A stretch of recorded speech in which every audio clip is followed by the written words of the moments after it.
काहीतरी तुझं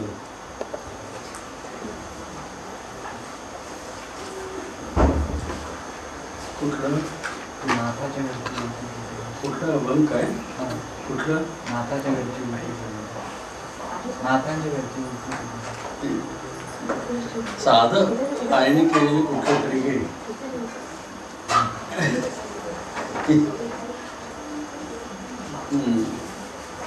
साधी गोष्ट आम्हाला कळलेलं आहे असं वाटतं. आता दे प्रेम रस गोडी आणि तू सांग अर्थ काय दे प्रेम रस गोडी. नाथाच्या घरची उलटीचं पूर्ण नंतर बोलूया. नमस्ते. पाण्याला लागली मोठी तहान का पाण्याला कशी तहान लागते असं आहे ना ते नाथाच्या घरची उलटीचं पूर्ण कसं तहान लागते. म्हणजे आता तुम्ही सुखरूपच असून तुम्हाला सुखी व्हावं म्हणून कसं वेळ लागलेला आहे.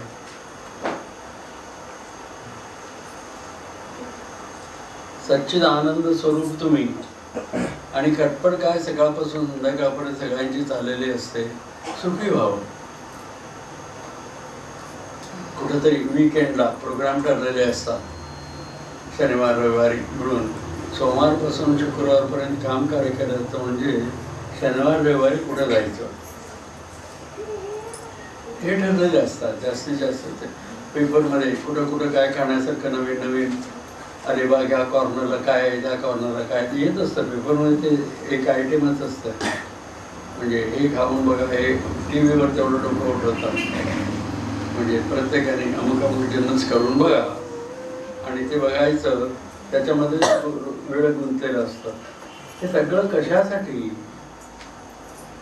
सुखासाठी. आई म्हणायचे कशासाठी सुखासाठी कशासाठी सुखासाठी कशासाठी सुखासाठी. प्रत्येक माणसाचं काय धडपडत सुखासाठी प्रयत्न करत राहायचं. आणि हा आहे कोण मुळात आता देह म्हणून समजतो पण तो सद्गुरू काय ते सांगतात आपल्याला तू देह नसून आत्मा आहेस म्हणजे सुखीच आहेस. आणि तुला रोज अनुभव येतो झोपल्या वेळेला तू तिथंच असतोस. तू होऊनच राहतोस आणि ते काही कमी नाही. दिवसाला 24 तास म्हटलं तर किती तास झोपतो आम्ही. 1/3 तरी कबूल करा की नाही. 7-8 तरी आज झोपतो आणि मुलं 18 तास झोपत असतात लहान. आई म्हणायच्या म्हणजे का तर ते त्यांचं स्वरूपच आहे. आणि झोपेमध्ये काय आहे आम्ही कधी विचार करत नाही. उठल्यानंतरच धडपड आमची. उठल्यानंतर सगळं करायचं आहे. हे खरं मी देह हे खरं आणि मी दुःखी हे खरं आणि सुखी होण्यासाठी प्रयत्न करायला पाहिजे. कसं ठरवला म्हणून संत विचारतात तुम्हाला हे दोन्ही गोष्टी कसं ठरवला. मी देह म्हणून कसं ठरवला आणि मी दुःखी म्हणून कसं ठरवला.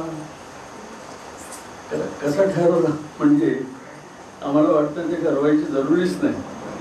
आम्हाला कळतं आम्ही जसं म्हणतो आम्ही म्हणतो म्हणून ते खरं. म्हणून संतांच्याकडे जायचं. संत काय आपल्याला सांगतात. संत म्हणजे कोण. संत म्हणजे ज्यांचं मन या सुखामध्ये स्थिर झालं ते संत. संत बाहे गंगामाई असं म्हणतात ना अगदी शांतप्रमाणे वाहत आहे. संत म्हणजे शांत.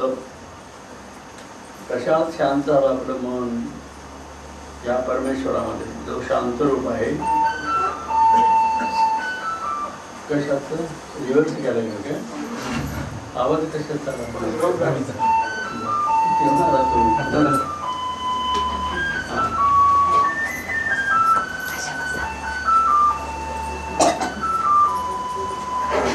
म्हणून विचार करा थोडं. सारा सार विचार करी सार एक हृदयस्थ श्रीधर हृदय दृश्य सारे.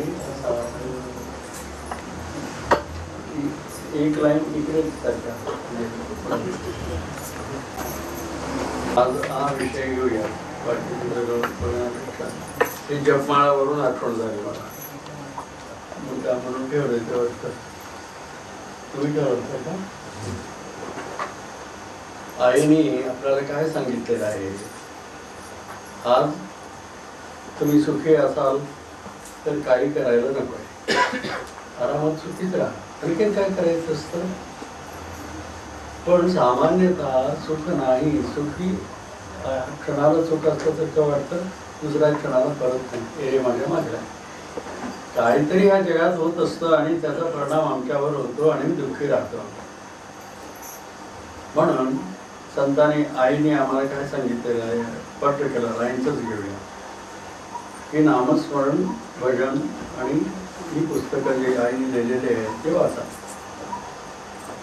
मी जात होतो त्यावेळेला आई स्वतः सांगत होत्या असं बसून. तर नंतर ही पुस्तकं सगळी स्वतःच लिहून काढल्या त्याने असताना, आणि म्हणजे त्याच्यात प्रूफ देखील त्यांनीच करेक्शन केलेलं आहे. म्हणजे एक शब्दही त्याच्यात दुसरं असं नाही, त्यांच्या नजरेपासून काढून गेलेलं आहे. या सगळी पुस्तकं तेव्हाच लिहून ठेवल्या आणि त्याच्याबद्दल त्या पुस्तकातच सूचना पण दिलेल्या आहे कसं वाचावं. आवडीनं आणि अर्थाकडे लक्ष देऊन वाचा. पुस्तकाबद्दल सांगताना हे सांगतात. आणि भजन करताना अर्थाकडे लक्ष देऊन म्हणा. म्हणायला येत नसेल तर ऐका आणि दोनदा म्हणायची सोय यांनी करून ठेवलेली आहे. आता धन्य श्री हरी मंदिर अमुचे, धन्य श्री हरी मंदिर हे म्हणतात एकदा, मग परत तेच म्हणतात. म्हणून एकदा त्यांनी म्हणत असताना तुम्ही ऐकल्यानंतर दुसऱ्यांदा हळूहळू सूर उडायला येत नाही का? पण त्यावेळेला म्हणायचं बद्ध जीवांचे त्रितापनी म्हणतात. मग दुसऱ्यांदा बद्ध जीवांचे त्रितापनी दे सदैव आधार अमुचे, धन्य श्री हरी मंदिर दे सदैव आधार. दुसऱ्यांदा म्हणायचं आपण. नवीनच असलं तरी देखील म्हणायला काही त्रास नाही. म्हणून जाऊन बसला ना त्याचे लक्ष असू दे, आपोआप भजन म्हटलं जातं. तुम्ही अर्थाकडे लक्ष द्या. एवढं कळतं ना तरच पुरे. कळलं नाही तरी कळू दे, याचा अर्थ कळला नाही, हरकत नाही. दुसऱ्यांदा प्रयत्न करून ते समजून घ्यायला येईल, ती सोय आई करतील. आणि असं भजन म्हणायचं, अर्थाकडे लक्ष देऊन भजन म्हणायचं. आणि देव एक माझं कल्याण करणारा आहे या विश्वासाने तोच गुरु रूपाने येऊन हे सांगतो. याप्रमाणे मनाची धारणा ठेवून तुम्ही भजन केला, आपोआपच ते भजन म्हणतानाच तुम्हाला इतकं समाधान वाटायला वाटेल की जागृतीमध्ये तुम्ही झोपला, झोपेचं सुटणार. करून बघायचं आहे मार्ग हा. अनुभव मंटप म्हणून कूडल संगम, बसवेश्वर महाराज जे होऊन गेले कर्नाटकात, त्यांनी आपल्या कवितेत शेवटी कूडल संगम देवा म्हणून म्हटलेलं आहे. तर त्यांनी आणि सगळ्या संतांनी काय सांगितलेलं आहे, सगळे एकच. वचन धरले नामामृत तुंबे वगैरे. मी शाळेत कानडी शिकलो आणि शाळेत शिकताना त्यांचं एक प्रवचन अभंग मला ऐकायला मिळालं होतं. पुस्तकात होतं म्हणून त्याचा अर्थ कळत नव्हता. आईंच्याकडे आल्यानंतर कळायला लागलं, अरेच्या एका अभंगामध्ये सगळं सांगून ठेवले.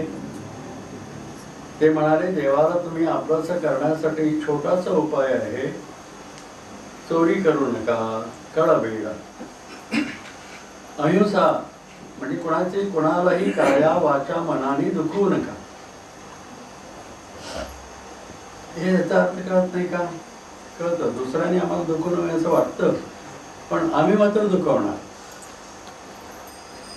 काया म्हणजे शरीराने दुखवू नका, बोलण्याने दुखवू नका आणि मनाने दुखवू नका. काया वाचा मनाने अहिंसा म्हणजे हे. म्हणून कोला बेडा, खुशी नुडू बेडा, खोटं बोलू नकोस. काय जरुरी नाही खोटं बोलायचं. खोटं बोलला तर जास्ती अडकून पडतो. काय खोटं बोललेलं आहे लक्षात ठेवून दुसऱ्या खेपेला खोटं बोलावं लागतं परत. म्हणजे ते मागच्या खेपेला असं खोटं बोललेलं आहे म्हणून त्याला धरून मग तुझं कुठं आता कसं करायचं असं करत करत हिशोब करण्यामध्ये एकदा सापडतोस. कारण किती म्हणून लक्षात ठेवणार. त्याच्यापेक्षा आधीच काय आहे ते सांगून सोडलं, काय होतं ते पहिल्यांदाच होऊन जातं. नंतर डोक्यात उगीच टेन्शन नाही, लक्षात ठेवायचं जरुरीच नाही. काय मी बोललोय, काय आहे तेच बोललोय, म्हणून आता बोलताना काय आहे ते बोलतो. म्हणून खोटं बोलू नये म्हणून सगळ्या संतांनी सांगितलेलं आहे. पण आपलं खरं सगळ्यांच्या पुढे सांगायची जरुरी नाही. त्याचा अर्थ म्हणजे काय, तुझ्या तिजोरीमध्ये किती पैसे आहेत तो म्हणून सगळ्यांना सांगत जायचं नाही. खरं बोला, खरं बोला म्हणजे काय, खोटं बोलू नका म्हणून. संतांचे भाषा करायची फार कठीण. म्हणजे ते सांगतात त्याच्याकडे मी दुसरं मी करत जातो. खरं हे मी खरं बोलणार. एकदा आईंच्याकडे एकटे आले होते. आता जांभेकर आहेत ना, त्यांचा मित्र मोगल पाटील म्हणून होता. फार जुनी गोष्ट, 56ची गोष्ट, 50 वर्ष झाली आता त्याला. पण ते विषय आहे तसंच आहे. त्यांचे वडील ते परेड या रेल्वे कारखान्यामध्ये काम करत होते. मुलगाही तिथेच काम करत होता.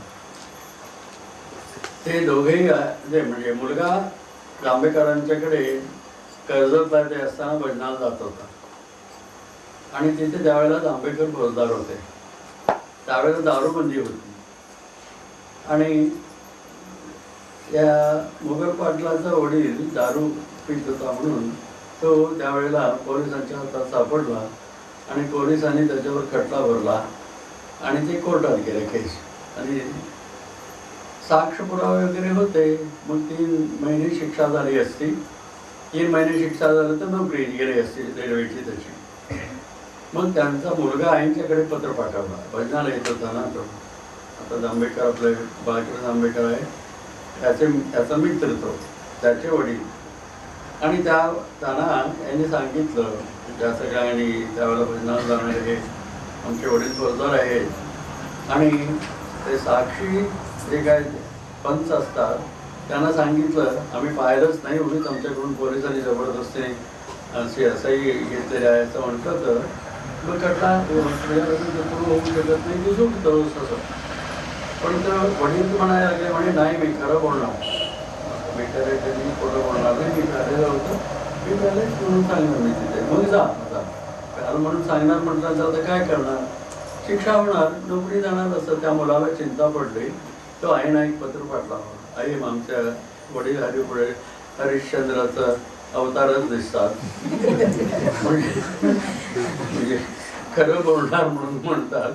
आणि खरं बोलले तर त्यांची नोकरी जाते, नोकरी गेली तर असं सगळं पंचायताच्या पगारावर आमचं सगळं चालायचं. असं मला मी पत्र त्यावेळेला आईना वाचून दाखवत होतं.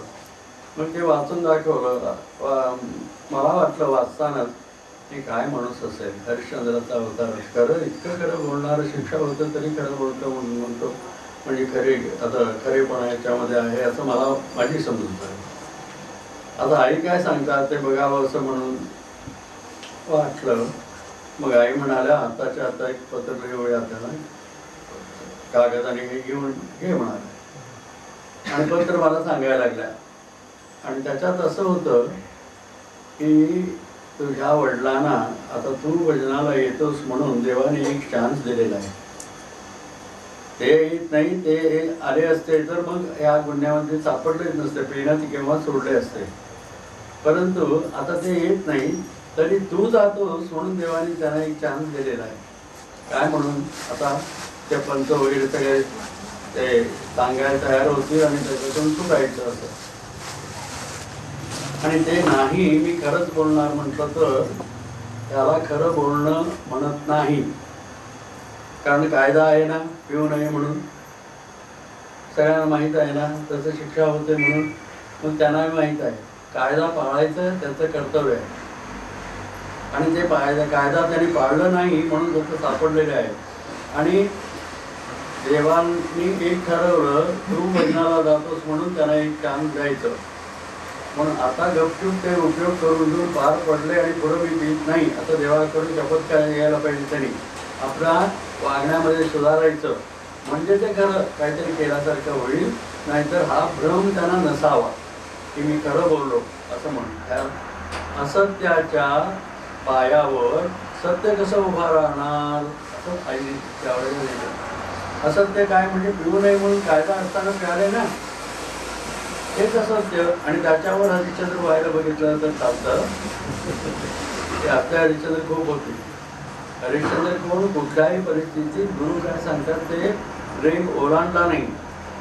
चक्रवर्ती महाशय डोंबाच्या घरी स्मशान राखायचं काम केला तरी देखील माझं देवाने असं करावं का, गुरुने असं करावं का, मी किती उपासना करतो, एवढंसं कुठंतरी एक मला जप करतात आणि देवालाच विचारायचं ते माझ्यावर असं संकट यावं का, मी इतकं आईंचं करतो. चला म्हणजे आईने ती नामदेवांची आई तक्रार करायची म्हणजे नामदेवांच्याकडे जनीच्या घरी जाऊन कृष्ण म्हणजे दळण करायला वगैरे तिथे मदत करतो आणि आमच्याकडे का करत नाही. इतके धुणे भांडे पडलेले असतात ते नाही तरी काय सांगणार नामदेव महाराज. ते म्हणाले तिची भक्ती किती सर्वस्व कृष्णाला अर्पण केलेली आहे तसं तू पण अर्पण कर, थोडंसं आरडावर तुझं बंद कर आणि देवाचं नाव घ्यायचं सांगितलं. हे असं याच्यामध्ये खूप त्या दिवशी नंतर माझ्या डोक्यात प्रकाश पडला आणि तसंच केव्हाही ठेवलाय उशिराच पेटतं. म्हणजे नंतर कळलं खरं कुठलं कुठलं नाहीतर ते तो सांगितला तो बरोबरच आहे, तो खरं बोलणार आहे. म्हणजे आता कलियुगातला हरिश्चंद्रच वाटला मला. पण ते आईंचं ऐकल्यानंतर हरिश्चा कसं पण मुळातच चुकून बसलो असं वाटलं. कारण हे असं नाही, हे चुकीचं वागायचं आणि त्याच्यावर मी खरं बोलतो म्हणून ते चालत नाही. तिथे शिक्षा होणारच चुकीचं वागणं. बरं, आता नामस्मरण करायचं. नामस्मरण कसं करायचं? आईने सांगितल्याप्रमाणे नामस्मरण करायचं, आईने सांगितल्याप्रमाणे भजन करायचं, आईने सांगितल्याप्रमाणे पुस्तकं वाचायची. आणि ते नियम त्या पुस्तकामध्ये आईने लिहून ठेवलेला आहे. चरित्रामध्ये 2-3दा येतं असं संदर्भ. एक, तुम्ही सुखी होण्यासाठी इथे आता सगळ्यांना ते लागू आहे. एक साधी गोष्ट एक 12 तरी वाचा रोज. रोज अंघोळ झाल्याबरोबर 20-1 मिनिट लागतात. आपण सारखं म्हणत गेलं तर. आता कार्यक्रम रविवारी असतो, ते शिकवताना कुठेतरी एक गोष्ट वाचतात, गोपाळकालाचे वगैरे इतर, आणि 15-20 मिनिट नामस्मरण करतात. ते सगळं मिळून मग 1 तास होतो. पण तुम्ही अंघोळ झाल्याबरोबर जर म्हणायचं केला तर कसंही तुम्हाला कसं येतं त्याच्यातला अर्थाकडे लक्ष द्या, अर्थाकडे लक्ष देऊन म्हणायचं. म्हटल्याबरोबर अंघोळ तुमचं करून होईपर्यंत म्हणजे 12 म्हणून जर होते. तुम्हाला वेळ नसेल तर अंघोळ सुरू केल्याबरोबर म्हणायला सुरू करा. पाठ येतं नाहीतर नामस्मरण करा. ओम नमः शिवाय ओम नमः शिवाय म्हणत अंघोळ करायचं. अंघोळ करून कपडे करेपर्यंत 20 मिनिट होतात, तेवढं पुरे. तुमचं सगळं संरक्षण देव करतो म्हणायच्या आई. बाबूराव काळे म्हणून ठाण्याला आता त्यांचा मुलगा आहे, एका पुण्याला राहतो. त्यांना 1960 मध्ये वगैरे आई म्हणाल्या, त्यांचं समजूत होती नामस्मरण करायचं म्हणजे काय, एक ठिकाणी बसायला पाहिजे, सोळ्यात बसायला पाहिजे, उदबत्ती वगैरे लावून बसायला पाहिजे, असं काहीतरी खूप असेल. ते मोठं धंद्यावाला आम्हाला कसं जमणार. एक दिवशी जांभूळ होते नाही होते, कुठंतरी गाडी अडकून पडली तिथे पळावं लागतं. ते काय मला जमायचं नाही म्हणून बायकोला सांगत होते.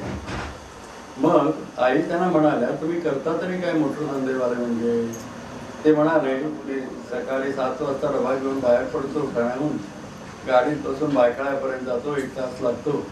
आणि बायकळाला माझी पेढी आहे आणि तिथे ट्रक भरायचं काम करायचं. कमिशन एजंट माल येऊन पडलेला असतो, ते ट्रकमध्ये भरायचं. ट्रकवाले आलेले असतात, त्याचं प्रत्येक ट्रकला कमिशन घ्यायचं, असं माझा उद्योग आहे. माझे 2 ट्रक आहेत. आणि रात्री 10 पर्यंत हे काम करतो आणि 10च्या नंतर येऊन 11ला फक्त काहीतरी जेवायचं, झोप आलेले असतं, झोपून टाकायचं, असं असतं म्हणाले. म्हणजे मग आई म्हणाले, होय हो, त्यांच्या बायकोला इतकं असतं, मग कसं करणार त्यांनी त्या पोरले. त्याच्यानंतर आई विचारल्या, ते गाडीत तुम्ही बसताना 1 तास लागतो म्हणाला. गाडीत बसल्यानंतर ठाण्याहून बायकाला जायला, मग त्यावेळेला काय करत असता. तुमच्या काहीतरी कामाचं पावती द्यायची वगैरे असं काही कामं करायचं असतं का त्याच्यात असायला लागले ते. आई त्याच्या मुंबईच्या ट्रेनमध्ये बसल्यानंतर उभारायला देखील एकदा जागा मिळत नाही. दोन्ही पाय ठेवून एक पायावरच उभं राहावं लागतं. त्याचं काही करण्यासारखं नसतं आमचं. होय म्हणाला. आधी त्यांच्याकडून कबुली घेतल्या आणि नंतर म्हणाल्या मग तुम्ही असं करा, तुमच्या हातात जपमाळाही नको आणि दुसरं काही तुम्ही नियम करायला नको. फक्त गाडीत तुम्ही बसला की नाही ठाण्याहून बायकाला जाताना बसल्याबरोबर ओम नमः शिवाय मनातल्या मनात म्हणायचं, डोळे मिटायचं, मध्ये मध्ये उघडा. बायका स्टेशन आलेले कळायला पाहिजे ना, तर पुढे तसंच निघालं तरी पण बंद जाईल, परत या वगैरे. म्हणून फक्त डोळे मिटून तुम्ही मनातल्या मनात ओम नमः शिवाय म्हणत राहायचं. जपमाळा नको, काही नको. आंघोळ झाली असेल तर तुम्हाला बरं, नाही तर चालतं आम्हाला, तसं तुम्ही नामस्मरण करायचं. आणि असं ते करायला लागले. 6 महिन्यात हरिमंदिरात आले. येऊन आईना सांगायला लागले काय चमत्कार. 4 वर्षापासून एक कामासाठी मी सगळ्यांचा वशिला राहून बघितलं, मंत्री वगैरे कुणीही माझ्याकडे लक्ष दिलं नाही, माझं काम झालं नव्हतं. आणि आता 6 महिने तुम्ही सांगितल्याप्रमाणे फक्त 1 तास नामस्मरण केलं तर मी सांगितल्याप्रमाणे करत राहिलो. ते घरी बसल्या बसल्या मला ते ऑर्डर मिळाली. जे कॉन्ट्रॅक्ट मिळायचं होतं त्यांना, तो कॉन्ट्रॅक्ट मिळाला. आणि तो मिळालेला अजूनपर्यंत मुलं ते त्या कामात गुंतलेले आहेत. आणि एक ऑफिस पुण्याला देखील उघडावं लागेल त्यांना. म्हणून देव द्यायला बसला, काय कमी आहे. आपण शांतपणाने गुरु सांगतात तशी उपासना करत गेलं तर सगळं आपल्याला मिळतं. आणि आजच्या काळात अत्यंत सोपं, खर्च नाही, त्रास नाही अशी उपासना आईने सांगितलेली आहे चरित्रामध्ये. एक बालोपासना तरी वाचा आंघोळ झाल्यावर सकाळी, नाहीतर 1 तास नामस्मरण तरी करा. ओम नमः शिवाय, ओम नमः शिवाय. नाहीतर एकदा भजनाला जा. पाणी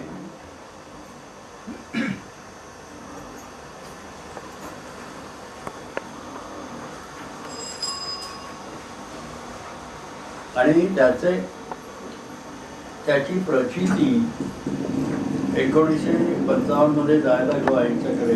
22 वर्षाचा होतो. आणि आता जीवन संपायला आलं तर त्यावेळेला म्हणजे अनेक अनुभव असे पाहिलेले आहेत. आई सांगतात ते प्रत्येक शब्द खरा आहे. आणि आई सांगतात ते सगळ्या संतांनी सांगितलेलं आहे तेच सांगतात. देव हा आपल्या अंतर्यामीच आहे. आणि त्याची आठवण आम्ही केलो तर तो सर्व काही सृष्टी निर्माण करून हा खेळ मांडलो आहे. आपल्याला वाटेल तर मिळतं. त्याचं स्मरण आज करत नाही, आम्हाला माहीत नाही, विसरलेलं आहे म्हणून दुःख होतं. तरी स्मरण विस्मरण तरी काय तुझे जिणे रे असं विडोबा म्हणतात. म्हणून हरीच्या स्मरणाने पुण्य मिळतं. पुण्य मिळालं तर पाप नाहीसं होतं. पाप नाहीसं होत झालं तर दुःख टळतं. साधी गोष्ट आहे. आणि आम्ही करतो सगळं काही सुखासाठी. पण पैसे मिळतात, बाकी सगळ्या वस्तू मिळतात, तिथे तुम्ही काय करता त्याचं फळ म्हणून. पण देवाचं स्मरण होत नाही. देवाच्या स्मरणाशिवाय पाप आपलं जात नाही. पाप गेल्याशिवाय दुःख जात नाही. म्हणून देवाचं नाव घ्यायचं सुखी होण्यासाठी एकच मार्ग आहे. आणि ते गुरुनी सांगितल्याप्रमाणे आपण घ्यावं. तर सगळ्या संतांनी मिळून देवाचं नाव, देव म्हणजे कोण? तेच एकच देव आहे. या जातीचा त्या जातीचा अमुक अमुक वगैरे असं इथे कसलाही भेद नाही. श्रीमंत गरीब, अडाणी शिक्षक घेतलेला, जगात हे जी भेद दिसतात ते कुठलेही तिथे नाही. देव म्हणजे संबंध सृष्टी निर्माण करणारा. आपला देह सगळ्यांचं, इथं बसलेल्यांचं, अलिबागमधले संबंध, जगामधील सगळे काय दिसतं ते सगळं निर्माण करणारा, केलेला. आणि त्याचं सगळं संरक्षण करतो आणि नको त्यावेळेला त्याचा नाश करतो. म्हणजे सृष्टी स्थिती लय म्हणतात त्याला शास्त्रात. हे कोण करतो त्याला देव म्हणतात. आणि तो देव म्हणजे कसा आहे, सुखाचा दिवा आहे. सहज दिवा तो प्रकाश देतो. ट्यूबलाईट आता पेटलेले आहे ते प्रकाश देतात. त्या प्रकाशात आता लाईट गेले तर आम्ही कोणी दिसत नाही, आम्ही स्वयंप्रकाश नाही. म्हणजे इकडे एक लाईट असतो बाबा एकदम मग सगळ्या असं दिसायला लागतं तसं नाही. आम्ही दिसायला पाहिजे तर लाईट पाहिजे. आता लाईट आहे म्हणून एक मी दिसतो. पण परमेश्वर हा देव म्हणजे असा दिवा आहे, सुखाचा दिवा. त्याच्याकडे आपलं लक्ष दिलं की नाही आम्ही सुखीच. आणि तो काय करतो, आम्हाला सर्व जाणण्यासारखं करतो. लाईट गेले तर देखील आम्ही असतोच. मग सगळे बसलेले असते तिथे, आता वाजले आहे ना, आता लाईट गेले, मग बसलेले आहेत ते जाणत असतो.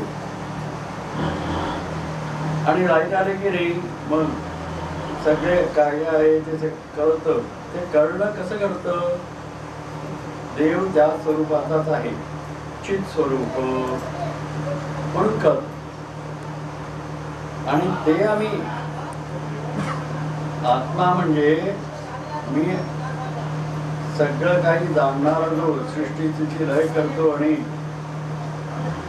केव्हाही असणारा, कधी त्याचा नाश होत नाही असा मी आहे. आणि असा आता जे काय आम्ही समजतो तसा मी नाही आहे, ते आपल्याला संत समजावून देतात. आणि त्या आत्म्याला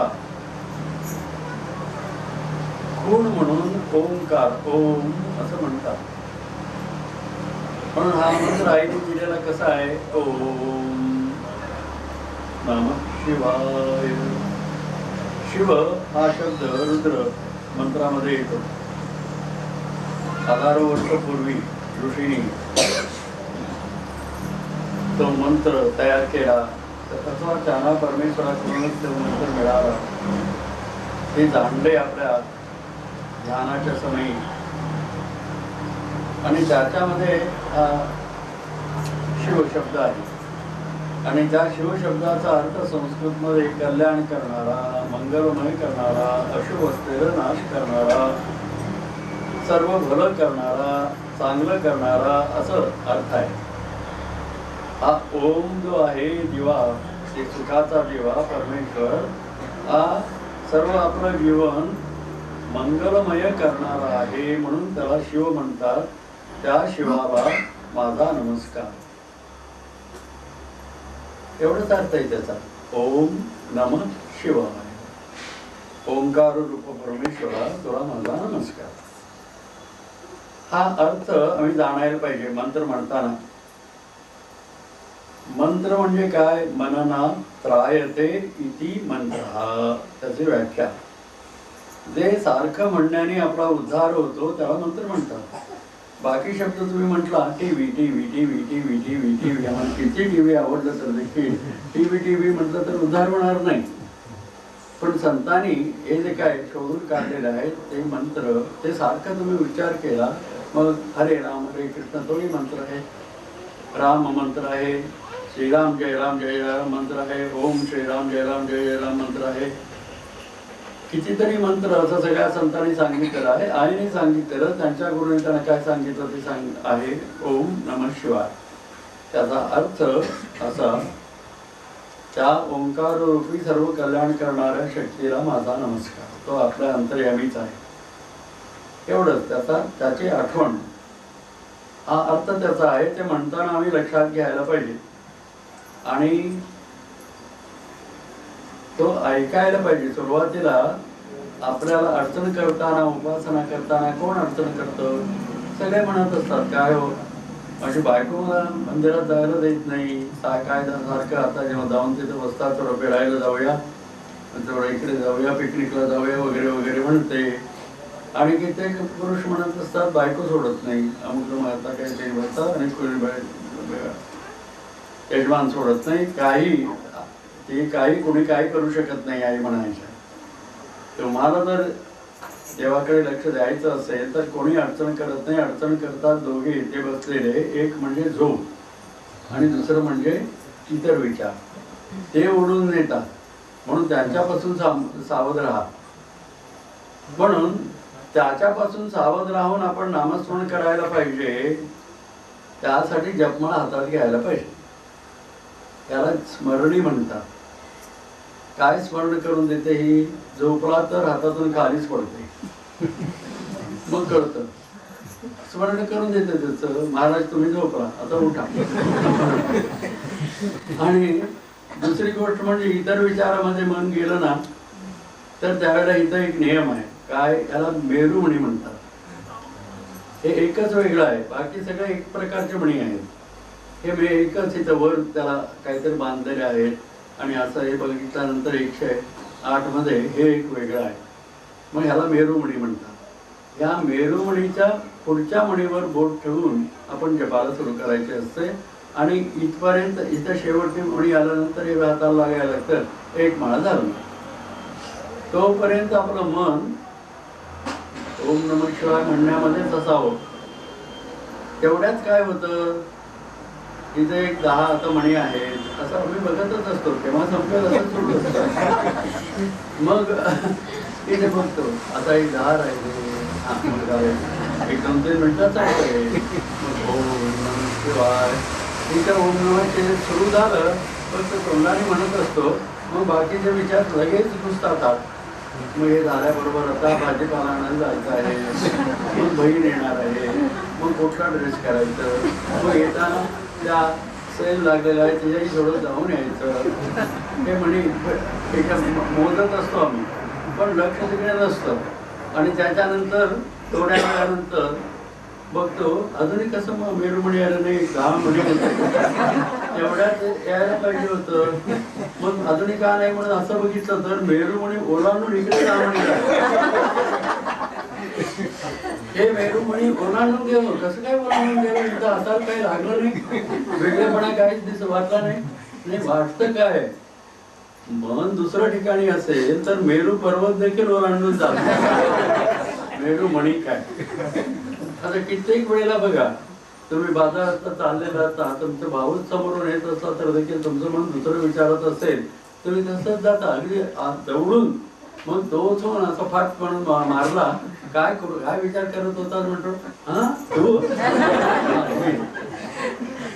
असं होतं. कारण मन दुसऱ्या ठिकाणी असेल तर कुठलंही काम होत नाही. त्यासाठी मन तिथे असायला पाहिजे. मन तिथे असेल तरच तुम्हाला त्याचं फळ संतांनी सांगितल्याप्रमाणे मिळेल. आणि संतांनी काय सांगितलेलं आहे म्हणजे एक तुम्ही असं ओम नमः शिवाय म्हटला, अर्थाकडे लक्ष दिला आणि कानाने ऐकला ओम नमः शिवाय हा मंत्र, म्हणजे तिथेच मन होतं. असं जर म्हटला त्या क्षणाला तुमचे हजारो जन्मातील पाप नाहीसे होतात. हजार नव्हे, हजारो जन्मातील. आम्ही किती पाप करून आलेले आहे म्हणजे 84 लक्ष योनी हे सगळं फिरून आलेलं आहे मनुष्य जन्म यायला. म्हणून प्रत्येक तुकाराम महाराज म्हणतात, हे आई वरचेवर सांगायच्या, एक एक योनी कोटी कोटी फेरा नरजन्माचा वारा मग लागे. म्हणजे किती आम्ही फिरलोय बघा. त्या प्रत्येक जन्मामध्ये काय काहीतरी पाप करतच आलेला आहे. त्याचा साठा एवढा झालेला आहे आणि तो नामस्मरणाशिवाय जात नाही. देवाच्या स्मरणाचं नामस्मरण म्हणजे काय, कोणाचं नाव घेतो? देवाचं. कोण सांगितलं? गुरु सांगितलंय. हा देव, हे नाव घे म्हणजे देवाला ते पोचतं. देव कसा काय आहे? सुखाचा देव आहे. एकच आहे देव, सगळ्यांचा वेगवेगळा असा नाही. नाम वेगवेगळे आहेत. कोणी देव म्हणून म्हणतात, कोणी देवी म्हणून म्हणतात, कोणी कुलदैवत म्हणून म्हणतात, कोणी गणपती म्हणतात, कोणी राम म्हणतात, कृष्ण म्हणतात. त्या रूपाने तो आला, तो आवडला, ते उपासना ते करत राहतात. पण आहे तो एकच अंतर्यामी, निर्गुण निराकार आहे. अनेक आकार घेऊन आला, दशावतार प्रसिद्ध आहेत. नित्योपासनेमध्ये त्याचं वर्णन येतं, जयमंगलम जयमंगलम हे. म्हणून गुरु सांगतात काय, त्या निर्गुण निराकाराचं उपासना करा, त्याचे स्मरण करा, तुमचं सगळं बरं होतं. आणि केव्हा बरं होतं? तात्काळ, त्या क्षणी. आता तुम्ही इथे बसून ओम नमः शिवाय म्हणाला जाणून, तर लगेच तुमच्या अकाउंटला क्रेडिट. असं कुठलंही बँक नाही. तुमच्या आणि ते देखील कुठले किती बँक अगदी श्रेष्ठ आहे म्हटलं तर देखील थोडं संशयानेच ठेवत असतात तिथे पैसे. काय होईल हे काय सांगता येत नाही असं म्हणून. पण हे मात्र कधीही तसं म्हणजे दगा नाही. आई म्हणायच्या खास जरा विश्वास तयाचा देणार नाही दगा. म्हणून नाम घेतल्याबरोबर तुमच्या नावाला म्हणजे पुण्य तेवढं मिळालं आणि त्या पुण्याचं फळ म्हणून पाप तेवढं नाहीसं झालं. हजारो जन्मातील पाप नाहीसं झालं.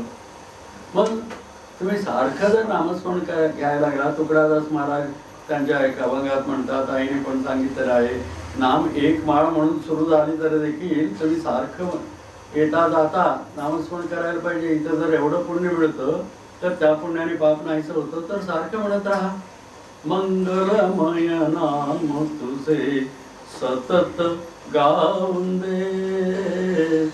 तुकडोजी महाराज म्हणाले सतत गा. का म्हणतात म्हणजे तुम्हाला ते पुण्य मिळतं आणि आरामात लवकरात लवकर समजून घ्या राहिलेलं आयुष्य आनंदात घालवा ही त्यांची इच्छा. कुणीही रडत बसावं दुःखी असावं असं परमेश्वरात निर्माणच केला नाही. आम्ही कळत नाही म्हणून दुःख भोगत असतो. तर सारखं तुम्ही नामस्मरण करत राहिला तेवढं पुण्य मिळालं आणि त्याचं पाप गेलं तेवढं. तर इथून बाहेर जाताना काहीतरी ॲक्सिडेंट वगैरे होणार होता, काहीतरी भांडण तंटे योगिक नुकसान होण्याची वेळ असली तर ती टळून गेली. मग अनायचं आता कळत नाही आम्हाला काय झालं नाही कसं झालं नाही. नामस्मरण केला, तिथं बसला होता, सत्संगामध्ये वेळ घालवला, ते प्रत्येक क्षण तुम्हाला फळदायी आहे. कारण तिथे सतत नामस्मरणच चाललेलं असतं. म्हणून दोन गोष्टी आठवण करून देते ही. यासाठी स्मरणही म्हणायचं याला. जपमाळा म्हणतात स्मरणे. आता महाडला एकदा गेलो होतो आईंच्या बरोबर, 57-58 मध्ये असेल. तर आई कोणाशी असं बोलत बसल्या होत्या आणि तिथे मराठी बोलतात पण गुजराती म्हणजे तिकडे जे पद्धत आहे त्याप्रमाणे जे वेश वगैरे करतात ते इकडं पदर घ्यायचं असताना तसं. तर तसं घेणारे गुजराती जसं मला वाटायचं त्यावेळेला. आणि मराठी बोलणार नाही, गुजराती बोलतात, पण ह्या मराठी बोलत होत्या. मग तशी एक आजीबाई आल्या आणि हातात माळ होतं आणि सारखं श्रीराम जय राम जय राम श्रीराम जय राम श्रीराम जय राम श्रीराम जय राम असं सुरू होतं. आणि हे असं करत करत आई म्हणायचे केव्हा आला आई आपण श्रीराम जय राम केव्हा आला, राहणं मुक्काम आहे ना आपला श्रीराम जय राम. मग असं म्हणाला आई म्हणाल्या एक गोष्ट कुठली तरी गोष्ट करा, मला विचारत आहे नाहीतर नामस्मरण तरी करा. हे दोन्ही कसं जमत नाही म्हणून ना मला जमता इथे आम्ही सवय आहे तसे तुम्हाला सवय असेल मला सवय नाही. आणि तसं नामस्मरण करून काही मिळणार नाही. कबीराने असं म्हटलेलं आहे, मला तो कर्मे फिरे जीव फिरे मुकमाही म्हणतो दाही दिशा फिरे येतो सुमरण नोहे. याच्याने तुमचा पाप नाही होत नाही म्हणायचं तेवढंच होतं. म्हणून आपलं जे स्वभाव आहे ते खरं म्हणजे नामस्मरण मनापासून करण्याने स्वभाव देखील बदलून जातो. आता द्वेष असो या करावं असं वाटत असलं तर ते गुण बदलून सगळ्यांच्यावर प्रेम करावं असं वाटायला लागतं. सगळे आपलेच आहे तसं वाटायला लागतं. किती दिवस आपण भजन केलं आणि नामस्मरण करत राहिलो तर देखील पूर्वीच्या स्वभावात किंचितही फरक जर पडला नाही तर आम्ही नामस्मरण भजन केलं नाही असं हुशार समजा. काही बदल झाल्यानंतर काय त्याचा उपयोग. आई म्हणतात तुम्ही भजन करायचं कशासाठी, षड्रिपूपासून मुक्त करी बापा. भजन मार्ग हा षड्रिपूपासून मुक्त करी बापा. षड्रिपू कोणते, काम क्रोध लोभ मोह मदमत्सर त्याच्यापासून सुटलेलं दिसावं. आणि तसं दिसलं नाही तर मग भजन कसं, नामस्मरण कसं. म्हणून नामस्मरण करताना जपमाळ हातात घेऊनच आधी जप करावं आणि लक्ष तिथेच असायचं, झोपायचं नाही. झोप येतेच या वेळेलाच येते, अगदी सांगून नाही केल्यासारखं. भजनाच्या वेळेला, नामस्मरणाच्या वेळेला, बाकीच्या वेळेला नाही. गप्पा गोष्टी करताना, टी व्ही बघत असताना झोप येते का थोडं तरी. एक सीन देखील इकडच्या इकडे कुठलं पात्र ते नेसलेले आहे आणि कसं बदलून आणि दुसरं काही करताना हे विमल साडीच असणार, चर्चा चाललेली असते किंवा दुसरी साडी नाही ते नाही. आता परवा एक ऍडव्हर्टाइजमेंट आलं होतं बघ, नाही तर त्या शॉपिंग सेंटरला गेलो होतो त्याचं बघितलं होतं बघ, तेच निसून आले तिथे. म्हणजे जे काय म्हणतात त्याला बघूया जिद्द काय म्हणतात, म्हणजे बघूया तपासूनच बघूया. मी हारले तर एवढं, तू जिंकलीस तर एवढं, आता म्हणून सगळ्यांना विचारायचं ती नेसलेली साडी कुठली बघा. म्हणजे बाकी विचार एवढे येत नाही, पण त्याच्याबद्दल एवढं येत असतं तिथे झोपही येत नाही. आणि थोडं नामस्मरण करायला लागल्याबरोबर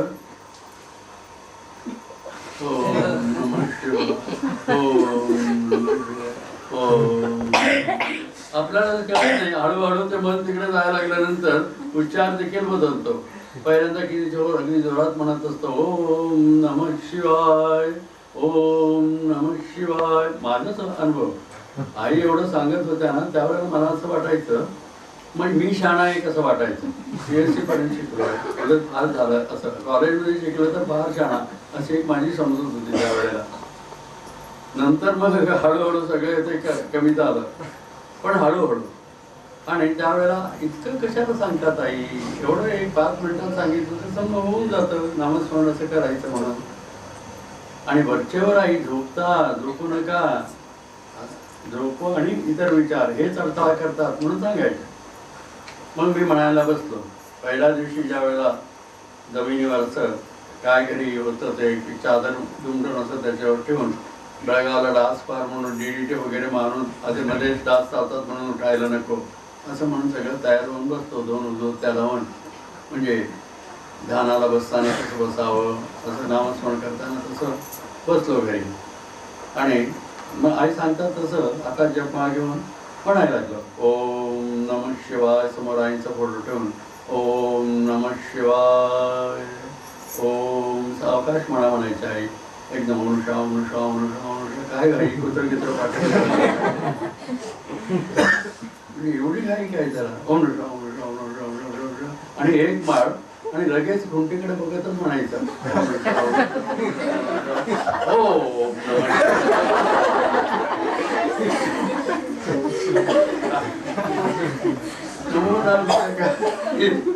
आणि आई तर म्हणतात सारखं जप करा. आणि आईचं चरित्रात बघितलं तर सकाळी 3 वाजता उठायच्या. चाळ, त्या चाळीमध्ये सगळ्यांनी उठायच्या आधी थंड पाण्याने आंघोळ करायच्या. 2 डबे रॉकेलचे डबे रिकामी ते पाणी भरण्यासाठी घेतला होता, दुसरं काही नाही म्हणून. मग ते 2 डबे पाणी आता आणून ठेवून घ्यायचं. मग दरवाजा लावल्या तर बंद, सगळ्यांचे संपर्क संपला. 4 वाजल्यापासून मग यांचं सुरू नामस्मरण. उठून नामस्मरण करायचं, बसून नामस्मरण करायचं. 12 वाजता 1 भांड दूध आणि 1 मूठभर तांदळाचं भात एवढं करून ते तेवढं जेवल्या. मग संपलं. मग पाणी पित राहायचं. रात्री 10ला झोपायचं. 10 ते 3 तेवढंच झोप. आता करत राहिला म्हणून याच्या चरित्रामध्ये मग आम्ही 1 माळ करताना मोठा आईंच्यावर उपकार केलो. आणि ते देखील म्हणताना इतकी घाई अनुषा अनुषा. आणि ते देखील इकडून पुढे उभा राहूनच अनुषा अनुषा पाय असं अनुषा अनुषा. आणि मग तिथे ठेवायचं. झालं आपलं जेवण. आईने सांगितलं तसं करत आलं बघा. आम्ही किती वर्ष झालं करत असतो, तरी आम्हाला दुःख सोडलं नाही. पाठीमागे हे काय नाही, कुठलं काम घेतो त्याचं यश नाही हो. कसं येणार. आईने सांगितलेलं वेगळं, तुम्ही करताय एक वेगळं. म्हणून तिथे तुम्ही देवाचं नाव घ्यायला लागला, तो देव आताच बसून बघत आहे लक्षात घ्या. आणि ओम नमः शिवाय ते म्हणत बसलो. मला वाटलं काय सगळं समजून घेतलं, छान माझं जप चाललेलं आहे म्हणून. मग एवढ्यासाठी इतक्या कशाला हे सांगतात हे मनात होतं. आणि 15-20 हे म्हणी झाल्यानंतर माझं मला काय आता काय व्हायला लागलं हेच कळेना. काय झालं म्हटलं तर ओम नमः शिवाय, ओम नमः शिवाय. आता हे करताना कसं करायचं हे एक सांगतो. ही मेरुमणी आहे. जपामध्ये 3च बोटाचं काम.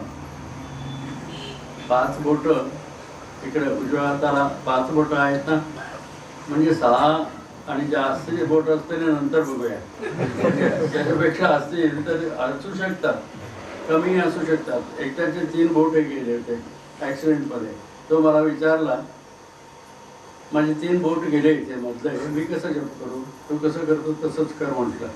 आता काय सांगणार त्याला, मधले बोटच नाही, मग कसं करणार? मग कसं त्याला अनुकूल होते तसं कर म्हटलं. दुसरे म्हणाले 6 बोट आहेत, तुमचं नंतर केस घेऊया, आता 5 बोटाचा आधी घेऊया, सगळ्यांचे 5 बोट असतात म्हणून असं म्हटलं. आणि त्याच्यात हे जपमाळ म्हणजे अंगठा आहे की नाही, इकडे शेवटचा पण अंगठ्यावर असं ठेवा. इथे विहीर असते तर विहिरी गडगड्यावर आपण जोर नेऊन टाकतो की नाही पाणी ओढायचं म्हणताना. आता नळ झाल्यामुळे कोणाला काही त्याचं माहीत नसेल तर असं इथं ठेवा. आणि त्याच्यानंतर इकडच्या बाजूने शेवटचं बोट, त्याला लागून दुसरं जे बोट आहे अनामिका म्हणतात त्याला, ते बोट या अंगठ्याला चिकटवा. फेविकॉल घेऊन नव्हे किंवा काहीतरी असं क्लिप लावायचं किंवा एकदा दोरे वगैरे असं याच्याने बांधायचं वगैरे असं नव्हे, फक्त चिकटवा असं याला लावायचं. म्हणजे काय होईल, हे असं फिरत राहतं आणि त्यावेळेला खाली पडत नाही, चिकटवलेलं आहे इथे, इथे जागा नाही. म्हणून तुम्ही जागा असताना हे पडणार नाही खाली. झोपला तर तुम्हीच पडता, मग बाकीचं सोडा. झोपल्यानंतर बसलेला असला तरी बसले तिथंच असं व्हायला लागतं. म्हणून बोट सुटायचं तर काय प्रश्नच नाही, आपोआप सुटतं आणि जपमाळ हातातून सुटतंय. तर हे 2 बोट असं जुळले. तिसरं बोट मधलं, इकडे 2 इकडे 2, मधलं बोट जे आहे ते मेरुमणीच्या पुढच्या मणीवर ठेवायचं. ही तयारी झाली. आणि नंतर मग एकदा सावकाश ओम, म्हणजे देवाचं नावाचं आहे गुरुच, ओम, त्याला नमस्कार, शिव आहे तो, ओम नमः शिवाय असं म्हणायचं. म्हणून झाल्यानंतर हे मणी आपल्याकडे ओढायचं, दुसऱ्या मणीवर मधलं बोट ठेवायचं. या 2 बोटांना कामच नाही, आणि बैलाच्या शिंगासारखं असंच राहायचं जप होईपर्यंत. 3च बोटाचे काम. मग परत म्हणायचं, म्हटल्यानंतर ओढायचं, आधीच नाही. ओम नमः शिवाय, ओम नमः शिवाय. किती मोठ्याने म्हणायचं हा एक प्रश्न. किती मोठ्याने तुम्ही ऐकायचं एवढं. असं म्हणतं तरी चालतं. ऐकू येतं तुम्हाला? ऐकू येत नाही म्हणता का? मग शेजारण बाई बरोबर कसं बोलत असता?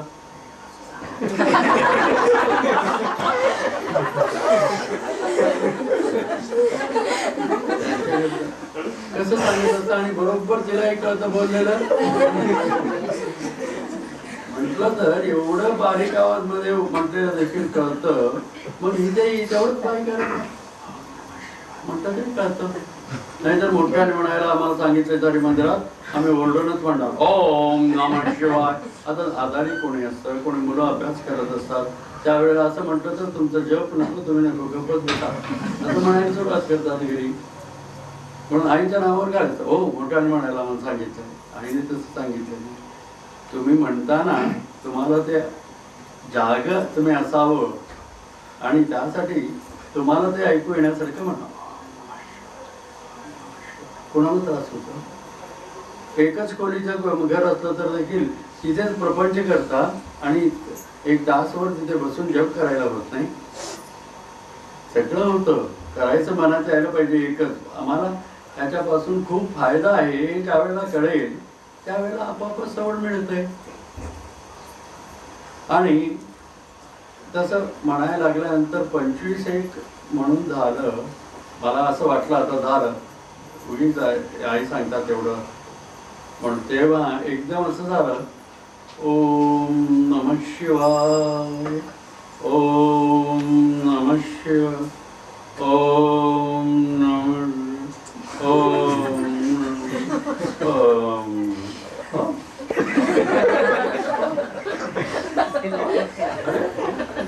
एकदम उचकी लागल्यासारखं का व्हायला लागलं किंवा चाललेली असते, पेट्रोल संपले किती गिअर बदलू दे, काय करू दे,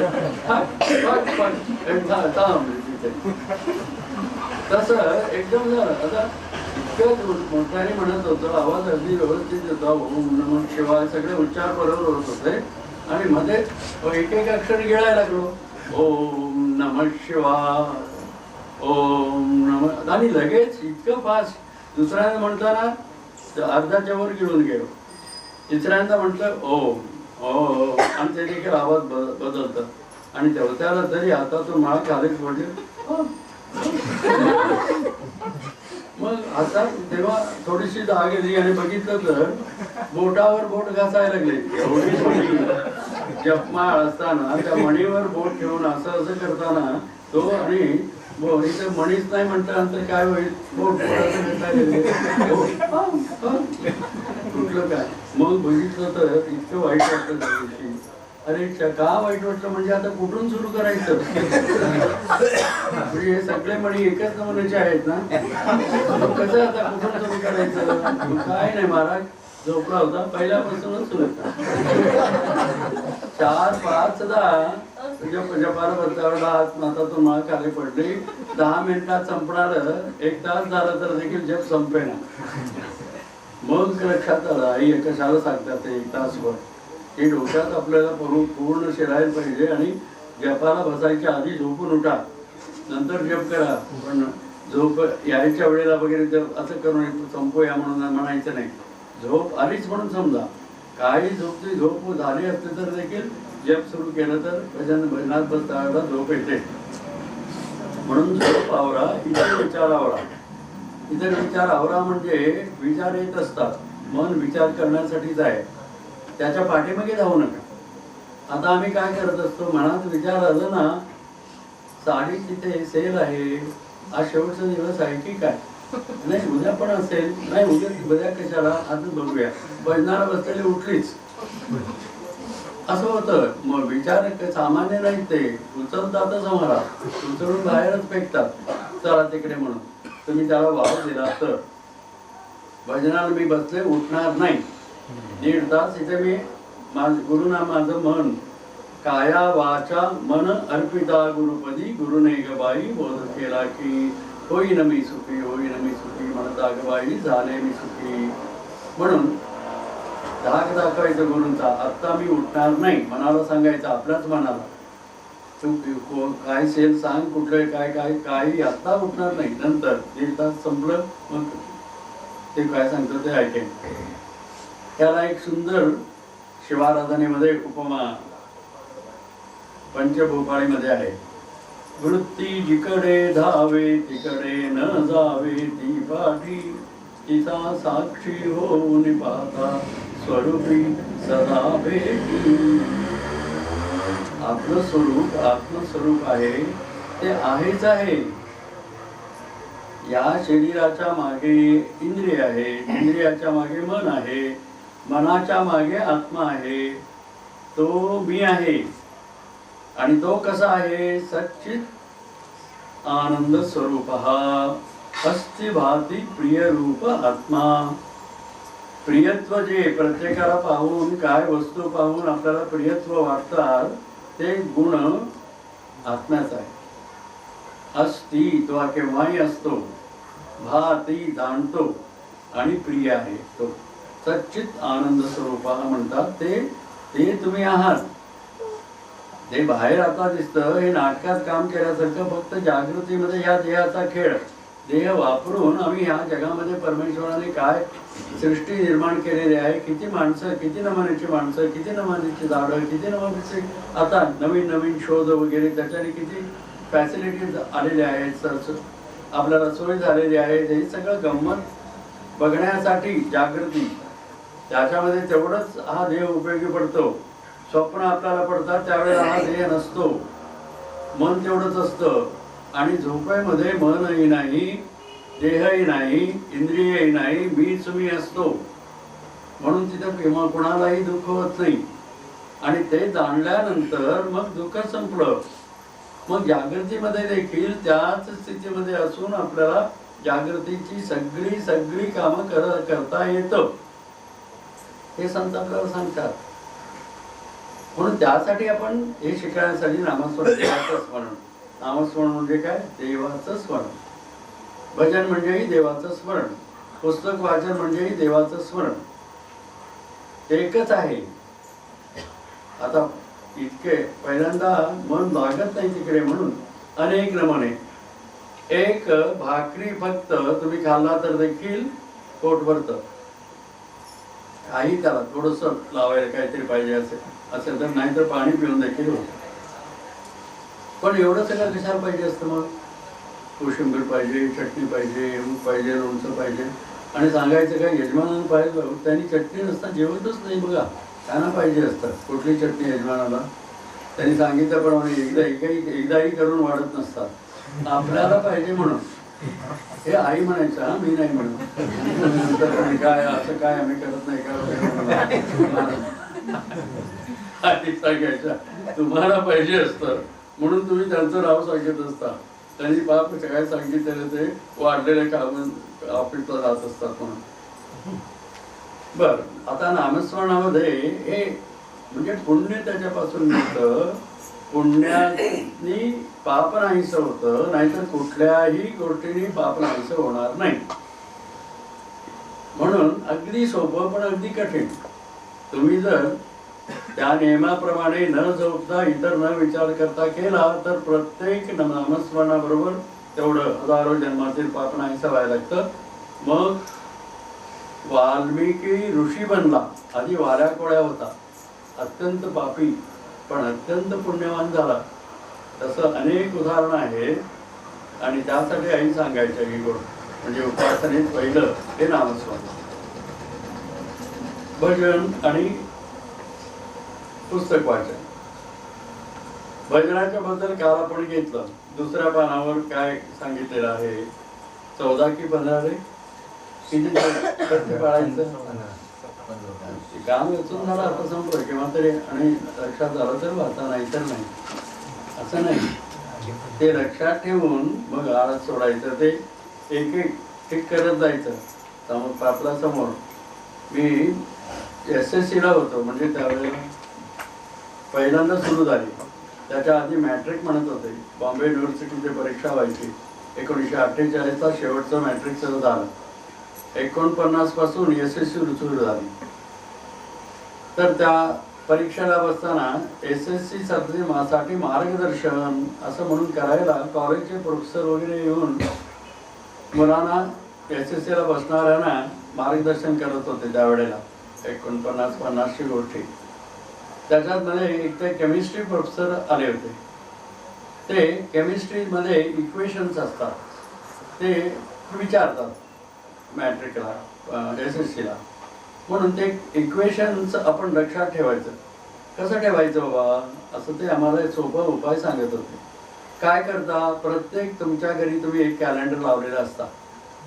म्हणजे आपल्याला कोण आवडतो स्पोर्ट्समन, मग गांगुलीचं किंवा कोण तो शेवाग वगैरे कोणाचं म्हणजे तो आवडतो म्हणून त्याचं फोटोचं कॅलेंडर असतं घेऊन, नाहीतर कॅलेंडरवर दुसरा देवीचं वगैरे असतं ते कातरून हे लावून असं ठेवून हे अरेंजमेंट करतो त्याच्यात. किंवा त्याचंच कॅलेंडर घेतो. किंवा कुठल्या नटीचे आपलं ॲक्टर जर आवडीचा असला मग ते त्याचा फोटो लावलेला असतो, त्याचा कॅलेंडर घेतो. फक्त एवढं तिथे, कारण आवडीचं ते काही सोडणार नाही. नको म्हटलं तरी तुम्ही काही सोडणार नाही, ते लावा. मग काय करायचं, दर खेपेला तुम्हाला ते बघावं असं वाटलं ना, त्याच्या पाठीमागे हे सगळे इक्वेशन्स लिहून ठेवा. H2O = वॉटर, KMnO3 म्हणून म्हटलं तर पोटॅशियम परमॅंगनेट का, असं ते सगळं लिहायचं. आणि दर खेपेला असं फिरवायचं, ते इक्वेशन सगळे वाचायचे. हे फोटो बघायचं तुम्हाला एकदम उर्मी येते. एकदम बघावं असं ते ॲक्टरकडे बघावं, काय तर आपल्या स्पोर्ट्समनकडे. तर दर खेपेला बघताना फक्त एवढं पान तेवढं असं वळवा, तिथे इक्वेशन्स असतात, एकदा वाचा, परत ते तसंच ठेवून टाका. म्हणजे तुम्ही नको म्हटलं तरी सगळे इक्वेशन पाठ होऊन जातात. हे सोपा उपाय त्यांनी सांगितलेला होता. तसं इथे संत सांगतात त्याप्रमाणे देवाचं स्मरण करायचं तुम्ही मनात आणलं ना, अनायासे उपासना होऊन जाते, काही श्रम नसताना. नाहीतर देवाचं नाव घ्यायचं फार कठीण, आपोआपच. का तर विषय आपल्याला फसवतात.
लक्ष देऊन म्हण. आईने म्हणतोय ते चालीने म्हटला. आता अर्थ किती समजला कसं कळणार? अर्थाकडे लक्ष दिला होता का? शेवट गोडकरी म्हणताना त्याच्यात काय काय म्हटलेलं आहे इकडे लक्ष दिला होता का? बरं, आता लक्ष द्या. म्हणजे म्हणायचं नाही, आता फक्त लक्ष काय म्हटलं याच्याकडे लक्ष द्या. शेवट गोडकरी, याच्यात अवघड काय आहे का? शेवट म्हणजे शेवट, गोड म्हणजे गोड, करी म्हणजे करी. काय अवघड आहे का याच्यामध्ये? शेवट गोडकरी म्हणजे काय? प्रत्यक्षात गुरुराया शेवट गोडकरी. शेवट म्हणजे काय? मरण चांगलं येऊ दे. ते आलं नाही आलं, मेल्यानंतर काय करणार? काय जरुरी आहे का त्याच्याबद्दल विचार करायची? असतानाच चांगलं जगावं हे असतं. शेवट गोडकरी, मरण चांगलं येऊ दे असं जर म्हणायचं असतं तर संत कशाला पाहिजे तिथे? त्याचा अर्थ शेवट गोडकरी म्हणजे मरणाचा काही संबंध नाही. तुम्ही मरणारे नाहीच आहेत म्हटल्यानंतर त्याच्याबद्दल सांगायची काय जरुरी आहे? तुम्ही अमर आहात हे सांगायचं आहे ना. नित्योपासनेमध्ये काय आहे? पहिलं वाक्य नित्योपासना काढा. पहिलं जे सूचना आहे त्याच्यामध्ये एक वाक्य आहे, दाखव बाबा. त्याच्यावरचं काय हेडिंग आहे बघ. हा, वाचतच नाही आम्ही हे. नित्योपासनेला जाताना 9 ते किती, इथं किती वेळ आहे? 9 ते 10. 9 ते 10 आहे. मग जाताना किती वाजता आम्ही जातो? एक 5 मिनिट, अगदी किती लवकर जावं म्हटलं तरी एक 5 मिनिट उशीर होत असतो. काय करणार? म्हणजे घाईचं हे ना, त्याचं जरा तसं होतं. मग तिथं जगायचं. श्री गणपती जरी सुरू असतं, नाहीतर जयमंगलम तरी सुरू असतं. मग जा, हे पहिलं पान वाचायला कोणाला सवड आहे? पहिलं पान वाचायचं घरी तरी वाचायला पाहिजे, नाहीतर 5 मिनिट आधी तरी तिथे बसून वाचायला पाहिजे. मगच कळणार ते. नाही तर लक्षात असेल तर काय हरकत नाही. पहिलं वाक्यच काय आहे? आपण अमर व आनंदी असतो. हा, आपण अमर म्हणजे मरणार नाही असं ना. अमर म्हणजे काय? मरणाऱ्याला अमर म्हणतात. आपण अमर व आनंदी आहोत. हा, असं अमर वाटतात. काय म्हणता तुम्ही? बरोबर शुद्धीवर आहात की नाही? तुम्ही शुद्धीवर आहात की नाही म्हणून ते विचारतात आम्हाला. वस्तुस्थिती तशीच आहे, समजून घ्या. तुम्ही अमर व आनंदी आहात. आता जे समजतात ती समजून तुमची चुकीची आहे. थोडस विचार करा. म्हणून शेवट गोड कर म्हणजे इथे प्रत्येक गोष्ट जे आपण करायला घेतलेलं आहे ते गोड होऊ दे. आता इथून भजनाला जायचं ठरवलं तर वेळेवर आपल्याला भजनाला जायला जमलं ना, शेवट गोड झाला त्याचा. जायचं हे जे काही विचार आहे त्याचा शेवट गोड झाला. मग तिथे अर्थाकडे लक्ष देऊन भजन म्हणायचं जमलं, मग भजनाचा शेवटपर्यंत शेवट गोड झाला. काय ते भजन म्हटले राहायचे. परत घरी यायचं, नामस्मरण करत आला. आईने सांगितलेलं आहे ते लक्षात राहिलं. नामस्मरण करत घरी जा, नामस्मरण करत घरी आला म्हणजे त्याचा शेवट झाला. रस्ते वगैरे मध्ये काय काय लागतात ते इकडं तिकडं बघून, मोटर येतं काय, मग येतं काय वगैरे बघून जर क्रॉस केला मग ते शेवट गोड झाला. तिथे लक्ष पूर्ण होतं तुमचं. नाही, आम्ही बोलत चाललो होतो बघा, एकटा घेऊन धाड दिशी आदळला. कसा आदळतो? त्याची फजिती केला तो, म्हणजे तोही पडून त्याचा पाय मोडला तुमच्या असं पाठीमागे पुढे पुढे होण्यामध्ये. म्हणून शेवट गोड ह्या सगळ्या गोष्टी पार करत करत घरी येऊन सुखरूप पोचला ना, मग शेवट गोड झाला. परीक्षेची तयारी करायला लागला. वर्षभर अभ्यास केला, काही विघ्न न येता परीक्षेला बसला, पास झाला, शेवट गोड झाला. प्रत्येक गोष्ट जे हातात घेतात त्यासाठी देवाचं स्मरण करायचं. श्री गणेशाय नमः म्हणूनच सुरू करायचं. लग्न करायचं एक झालं, मग मुहूर्त बघायचं. कारण काय, चांगली वेळ असू दे, इतकी मंडळी जमणार, एकेकांचे एक एक डोक्यात विचार, म्हणजे वेळ बरोबर बघायचं म्हणजे सगळे शांत असतात त्या वेळेला. म्हणून तसं करायचं. आणि झालं, सगळ्यांनी आले, अक्षता टाकले आणि गेले, जेवण बिवण करून त्यांच्या घरी गेले, शेवट गोड झाला. असं शेवट गोड व्हायला पाहिजे हे सांगत आहेत. म्हणून त्यासाठी काय काय घोटाळा झालेला आहे ते इथं समजावून देतात. आज आम्हाला कशासाठी दुःख होतं, का आपलं शेवट गोड होत नाही, प्रत्येक गोष्टीमध्ये अडथळे येतात. साधी गोष्ट, आता परवा एकटा एक दवाखान्याचं दाखवायला म्हणून गेला आता हरिमंदिरात येणारा, अगदी नियमित येणारा वगैरे ठाण्याचा. आणि तो रस्ता क्रॉस करताना त्या डॉक्टरकडून कुठं लक्ष होतं कोण जाणे, इकडून स्कूटरवाला यायला लागलाय ते बघतो तर आधी तरी क्रॉस करायचं, नाही तर थांबायचं, जाऊ देतो. काय 1 मिनिट उशीर झाला तर काय हरकत नाही. पण ते जमलं नाही. बरोबर त्याला आदळला, हा त्याला आदळला किंवा तो ह्याला आदळला. 2 महिने आता 70-80 हजार रुपये खर्च झाले म्हणे. आणि आता म्हणजे देवाच्या कृपेने परत चालायला यायला लागलं, व्यवस्थित नोकरीवर जायला लागला असं सांगितलं. म्हणजे हे झालंच नसतं. शेवट गोड करी, शेवट गोड कर म्हणून प्रार्थना करायचं. कशासाठी? की ह्या सगळ्या गोष्टीमध्ये अडचणी येतात. आणि का या अडचणी येतात म्हणजे आमचं उद्योग मनाचं काय चाललेलं आहे म्हणजे पंचविषयी आसक्त होऊनी बनलो मी अविचारी गुरुराया. काय झालं? पंचविषय कुठले? माहित नाही म्हणायचं का? कुठे ते शब्द स्पर्श रूप रसगंध इंद्रिय कुठे आहेत ते पाहायला?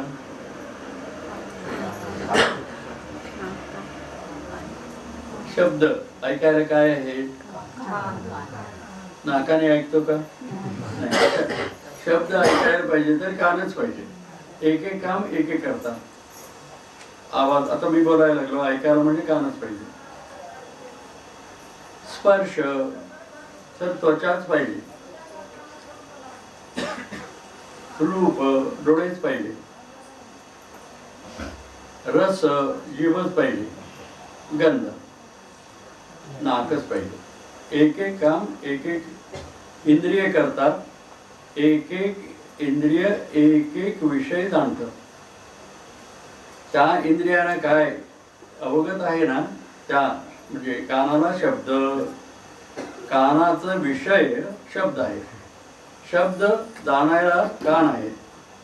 कान नसताना शब्द जाणता येणार नाही. म्हणून हे एक एक विषय, पंचविषय म्हणजे हे 5 विषय आहे. 5 ज्ञानेंद्रिय आहे त्या देहाला. म्हणून तेवढंच आपण जाणू शकतो, दुसरं नाही. 6वं म्हणून पंचविषयी. आता काय झालेलं आहे? आसक्त होऊनी बनलो मी अविचारी.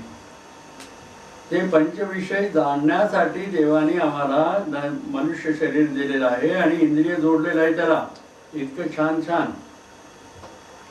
पण आम्ही इथं येऊन अविचाराने काय समजून बसलो आहोत, त्याच्यातून सुख मिळतं. पंचविषयी आसक्त होऊनी.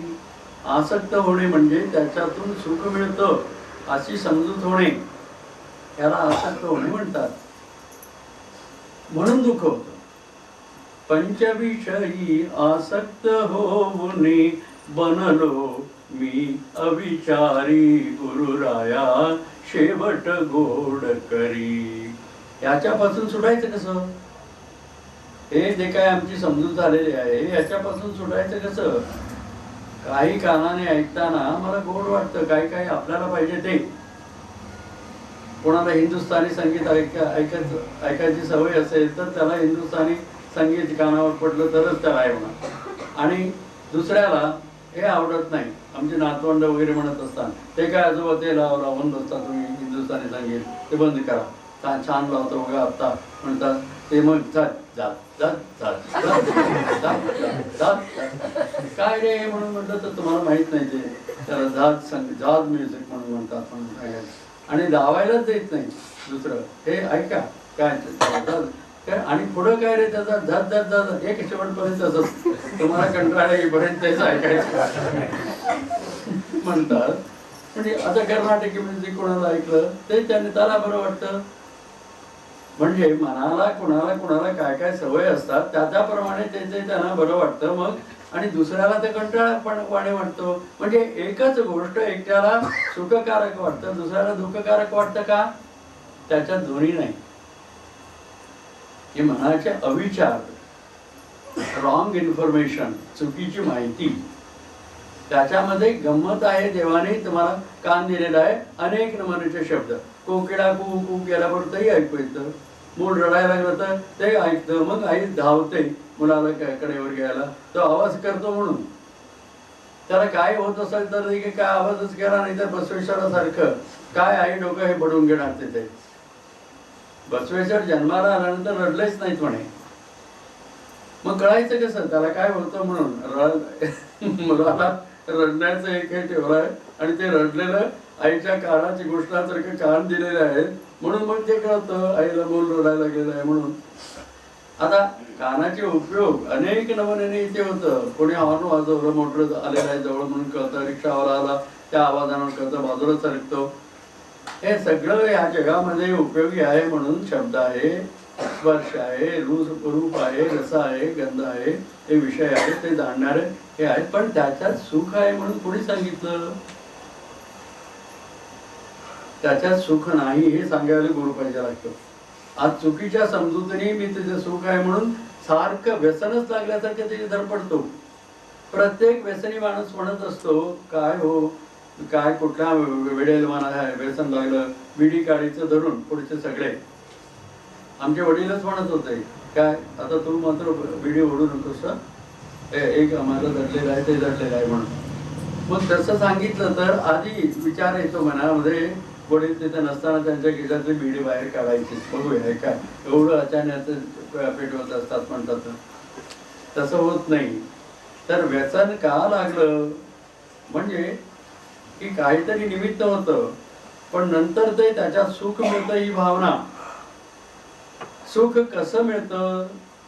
प्रत्येक गोष्ट आज आपल्याला आवडतं असं शब्दस्पर्श रूप रस विषय मिळालं, लक्षात घ्या, झोपलेले उठा. आता काय सांगायला लक्षात घ्या. काही खायला मिळालं, ऐकायला मिळालं, गप्पा गोष्टी करायला मिळाल्या, टीव्ही बघायला मिळालं, काही शब्द स्पर्श रूप रस गंध आपल्याला पाहिजे ते मिळालं ना, त्या क्षणी आपल्याला सुख वाटतं. म्हणून तर टीव्ही जवळ एवढं बसता, नाहीतर बसले असते का कोणी? आणि शेवटी काय म्हणायचं, हे आज तर काय बरंच केलं नाही असं समजलं ते मी, आणि म्हणून शेवटी ते असायचं, निराश व्हायचे पाहिजे. पण ज्यावेळेला तेच असं वाटतं त्याचं मुख्य संत भेटल्यानंतर कळतं काय तिथे गडबड होते. म्हणजे त्या क्षणाला मन मला काही नको म्हणतं. ज्या वेळेला तुमच्या मनासारखी कुठली गोष्ट घडली ना, त्यावेळेला मन क्षणापुरतं मला आता काही नको, नाहीतर मला अमुक पाहिजे, मला अमुक पाहिजे, मला अमुक पाहिजे सुरूच असतं त्याचं, मला पाहिजे, मला पाहिजे, मला पाहिजे. पण त्या क्षणाला काहीतरी तुम्हाला मिळालं मनासारखं, त्या एका क्षणापुरतं आता काही नको असं होऊन जात. त्यालाच मन स्थिर होणे म्हणतात. ते स्थिर झाल्याबरोबर ते आत्म्यातच जात, पाठीमागेच आत्मा. आणि आत्म्याचा गुणधर्म काय आहे? प्रियत्व. नकळत हे घडतं, लगेच गेलं एक क्षण, त्याच्यामध्ये सुख मिळालं, मग एकदम बाहेर आलं, मग परत दुसरं विषय आकर्षण केलं, तिकडं आलं, हे कळतच नाही त्याला. सुख मिळालं असं वाटतं, आणि सुख विषयापासून मिळालं असं मन समजतं. शब्दापासून मिळालं, पण मिळालेलं कशापासून मिळालेलं असतं? त्या क्षणाला मन स्थिर झालं, स्थिर झाल्याबरोबर आत्मात बुडालं, तिथून त्याला सुखाचं केंद्रच. ज्ञानेश्वर मावरे म्हणतात, सुखाचा सागर आहे परमेश्वर, सर्व सुखाचे आगरूप वापर रखुमादेवी वरू. म्हणून त्या क्षणाला तो तिथेच आहे, या शरीरामध्येच मन आहे, त्याच्या इंद्रिय आहेत, आणि त्याच्या मागे आत्मा आहे, तो सर्वव्यापी आहे. आणि त्याचा गुणधर्म आहे केव्हाही असणं, सर्व जाणणं आणि प्रियत्व. सच्चित आनंद दोन्ही एकच. आणि म्हणून या मन स्थिर झालं की नाही, आत्म्यापासून सुख मिळतं हा समजतो. शब्दापासून मिळालं, शेजारच्या आले होते, मग आम्ही गप्पा गोष्टी करत बसलो, मग आनंद मिळाला. मिळत असलेलं आत्म्यापासून म्हणतो आम्ही, याच्यापासून मिळालं, त्याच्यापासून मिळालं. आपतेष्ट वगैरे आले, मग पाहून आनंद झाला. मुलगी सासरी गेली होती, पहिल्यांदा माहेरी आली, आई सारखं केव्हा बोलवता केव्हा बोलवता, मग पत्र घाला ना असं काहीतरी काहीतरी सांगत असते. मग यजमान म्हणतात परवा परवा गेली, थोडं राहू दे ना तिथे म्हणून.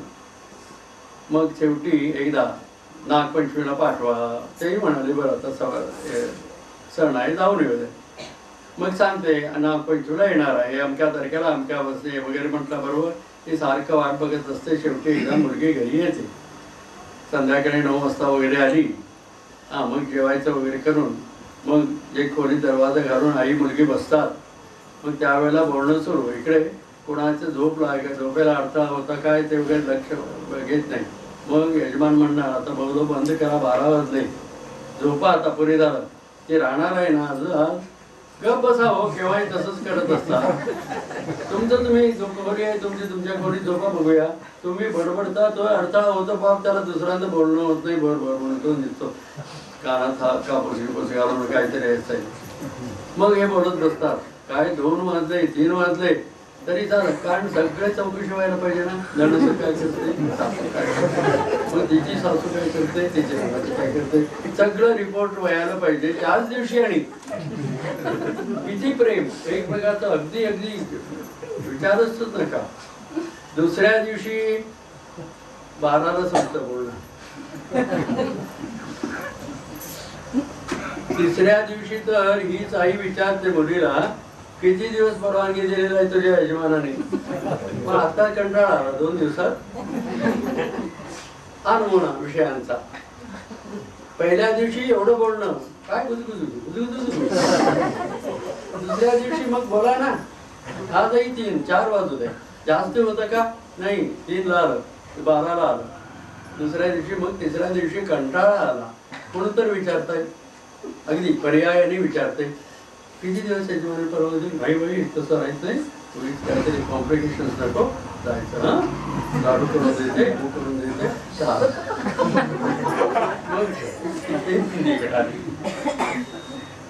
पंचविषयी आसक्त होऊ नये, याच्यात सुख नाहीच नाही. हे नमुने होत असतात. सुख मिळतं ह्या निमित्ताने, पण ते कसं कोण सुख देतं? प्रत्यक्षात कोण सुख देतं? आत्मा. मन तिकडे लगेच गेलं, मन आणि आत्मा मिळूनच आहे, आणि लगेच तिथं सुख मिळतं. आम्ही म्हणतो बाहेरून मिळालं. काय ह्या कस्तुरी मृगाचं उदाहरण ह्यासाठी दिलेलं आहे. मृग नाभी कस्तुरी असून उंगू लागे गवत चहूकडून. मृगाच्या म्हणजे अर्णाच्या पोटीतच, कस्तुरी मृगाच्या पोटात बिंबीत ते सुवास आहे. त्याला माहित नाही. त्याने काय ठरवलेलं आहे? हा, हे सुख अत्यंत प्रिय आहे मला, पण हे बाहेरून येतं. कोणी सांगितलं जर ठरवायला? कुठल्या डेटावर ठरवलं? काही नाही, मी ठरवलं झालं. मी ठरवलं म्हणजे आता बाहेरच सुख शोधायला सुरू. आधी ठरवलं आहे नाही बाहेर सुख मिळतं म्हणून. थोडं तरी विचार केला का? कुणाला माहित आहे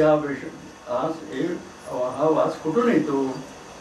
जाणत्याला विचारलं असतं, तुझ्या मेंबीतच आहे, आरामात पडून राहा, तुझं सुख तुला मिळतं असं सांगितलं असतं. तसं पडून राहायला असता, वास तो आलाच असता.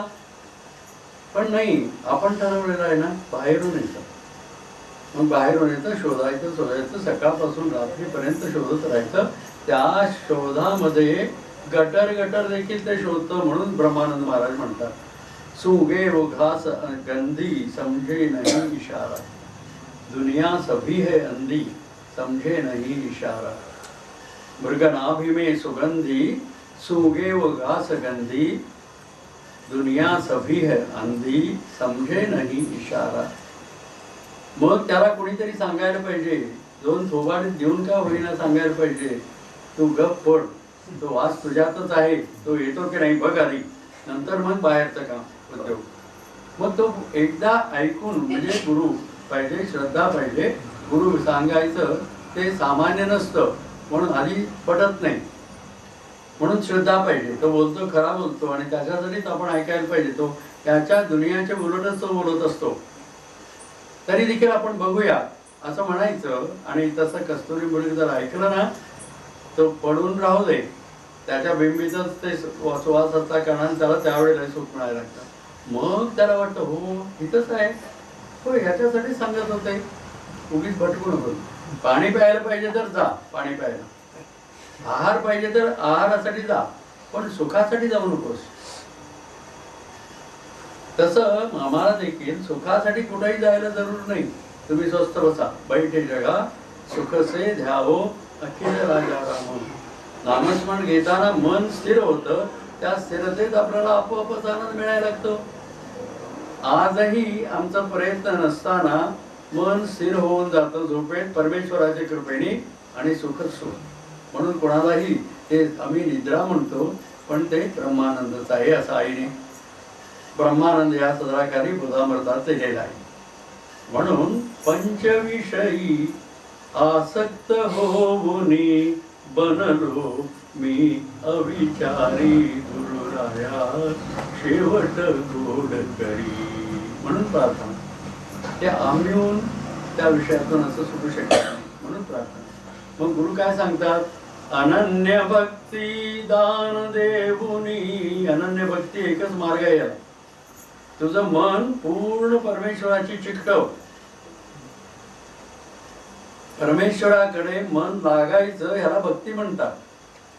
आज आपलं मन प्रपंचाकडे लागलेलं आहे. प्रपंचाचं व्यसन आपल्याला लागलेलं आहे. म्हणून त्याच्यामध्ये सुख आम्ही शोधायला जातो, ते तिथून काहीच नाही, गंमत आहे ते बघा. पण सुखासाठी देवाकडे मन लावा आणि त्याची माहिती द्यायला गुरु पाहिजे. हा देव तुझ्या मनाच्या मागेच आहे, त्यासाठी तू नामस्मरण कर, त्याचंच नाव भजन कर, त्याचंच गुणवर्णन आहे, सगुण रूपाचं आणि निर्गुण रूपाचं.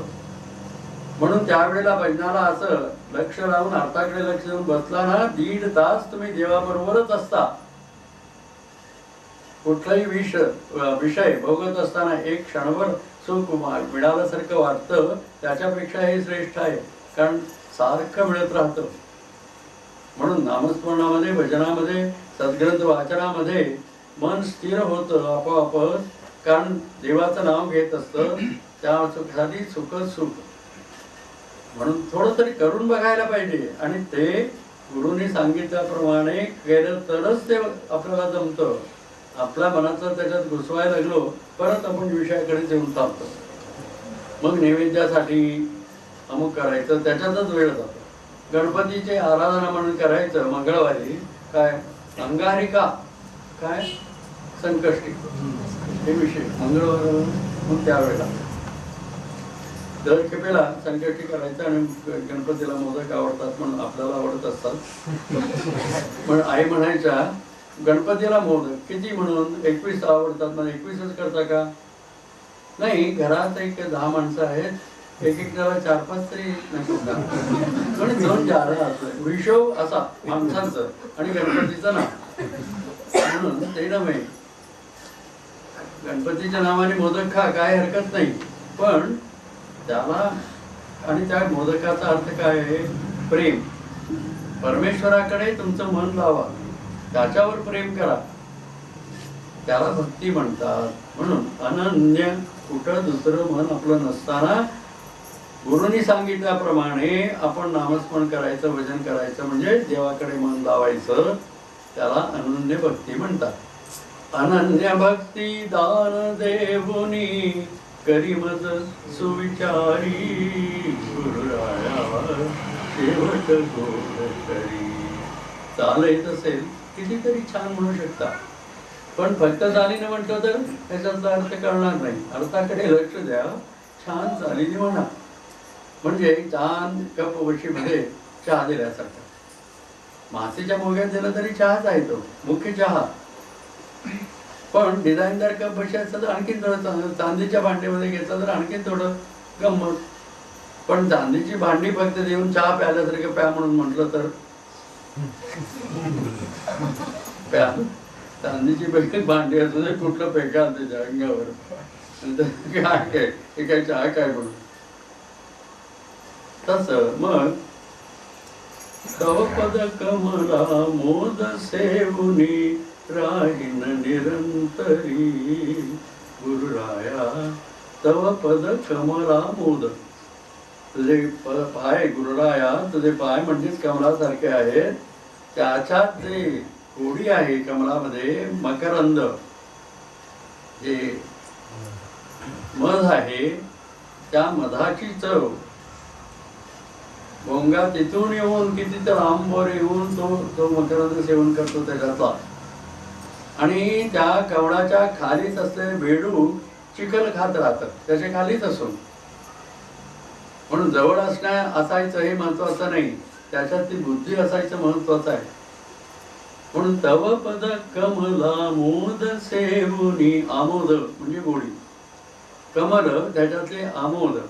तुझे पाय म्हणजेच कमल असल्यासारखे आहे, त्याच्यातील गोडी घेण्यासाठी मकरंद कसं धावतो तसं माझं होऊ दे. तव पद कमला मोद सेवुनी राहीन सोमवारी, गुरुराया कधी कधी गुरुवारी, एकादशीला, सोमवारी गुरुवारी संकष्टीला, तेव्हा देवाला जाऊन येतो. म्हणजे काय त्यातच गाजा वाजा. महिनाभर संकष्टी केले, संकष्टी केले, नवरात्री केले, नवरात्री केले. कधी म्हटलेलं आहे का? तव पद कमला मोद सेवुनी राहीन निरंतरी, गुरुराया कायम. सतत तुकडादास महाराज म्हणाले, मंगलमय नाम तुझे सतत गाऊन दे.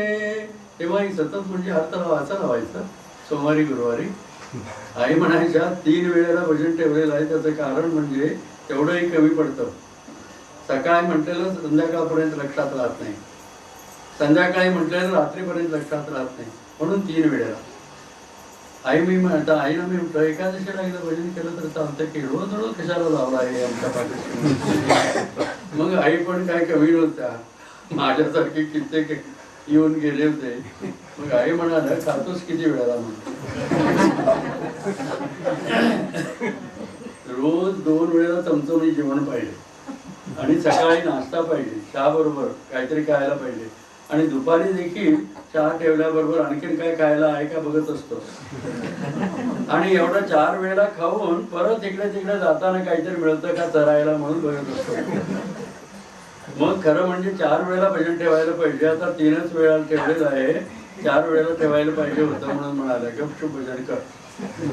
ते नंतर पटायला लागलं ते असं आहे म्हणून. एकदा विचारल्या, सकाळचं भजन संपून आल्याबरोबर आई विचारलं, आज कुठले कुठले भजन होतं रे म्हणून. मला वाटलं माझ्या आई बसल्या त्या भजनाला, मला काय विचारतात, त्यांना माहीत नाही काय. म्हटलं विचारायलाच होत नव्हतं, तुम्हाला माहीत नाही काय म्हणून. मनातलं मनात वाटलं.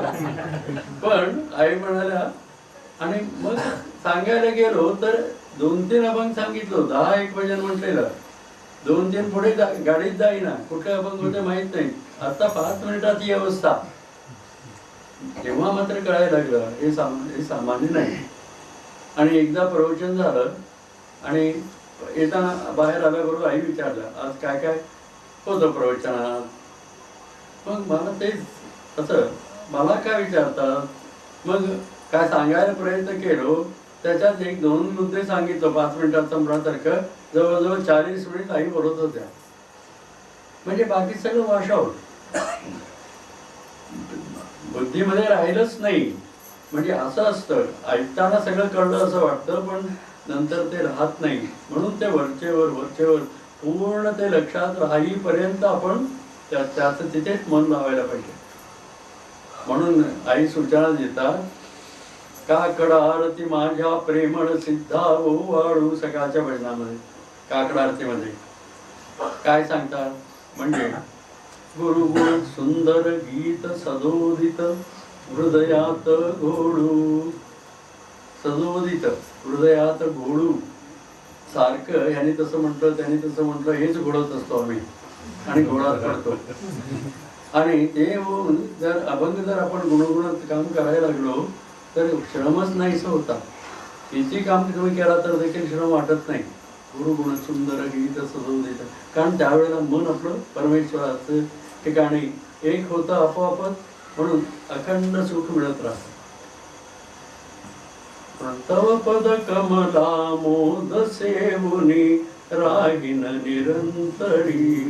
गुरुराया शेवट गोड करी. करिमल दहना पदरी गेली ना. पुढे तुझी माझा कैवारी. गुरुराया शेवट गोड करी.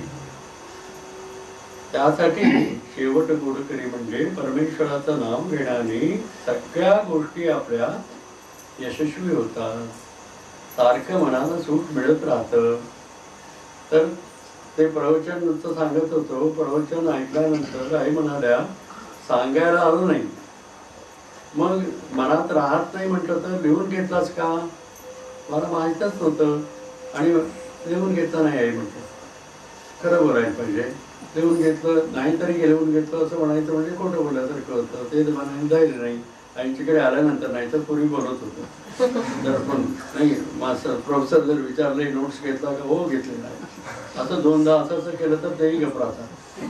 पण इथे आई घबरात नाही, त्याला मनातलं कळतं म्हणून गपचूप हो काही लिहून घेतला नाही म्हणतात. मग आई म्हणा कॉलेजला असं जात होतास काय म्हणाला, इथे काय लिहून घ्यावं लागत नाही, इथेही लिहून घ्यायला सुरुवात कर. आता असं किती छान छान गोष्टीबद्दल सांगून नंतर कळायला लागलं की या मार्गात म्हणजे अभ्यास हे मुख्य आहे.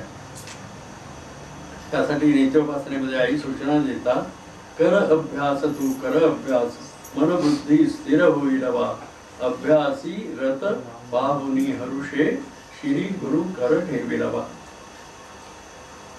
की मनी धरुणी हव्यास, करावा एकांती अभ्यास, अहंभाव नसल्यास गुरुची मदत मिळेल का. नित्योपासनेमध्ये कितीतरी होव्या छान छान असं आईने आम्हाला समजावं हा विषय म्हणून सांगितलेला आहे.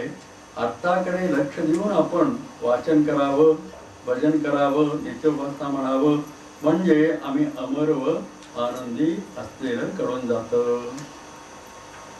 आईने हे सगळं आमच्यासाठी करून ठेवलेलं आहे. तो भजन मार्गही आम्हाला घालून दिलेला आहे. पण आईने सांगितल्याप्रमाणे आमचं होतं की नाही हे वरच्यावर आम्ही तपासून बघायला पाहिजे. एवढ्यासाठी हे सगळे प्रयत्न आहेत. श्री सद्गुरुनाथ महाराज की जय. परम पूज्य गुरुदेवता श्री कलावती माता की जय. परम पूज्य गुरुदेवता श्री कलावती माता की जय. परम पूज्य गुरुदेवता श्री कलावती माता की जय. काही प्रश्न असतात तर आपोआप सुटतात, काळजी करू नका. तसं विचारून हे सगळं होत नाही. आईंच्याकडे किती मन लागेल ना, मन लावून भजन म्हणायला लागला तर आपोआप आताच बसलंय सुचवायला, आपोआप काळजी घेतात. मग शेवट गोड होत राहत. उशीर झाला, इथून परत मी जायला पाहिजे. ते काल तू विचारत होते त्यालाही तेच उत्तर. काय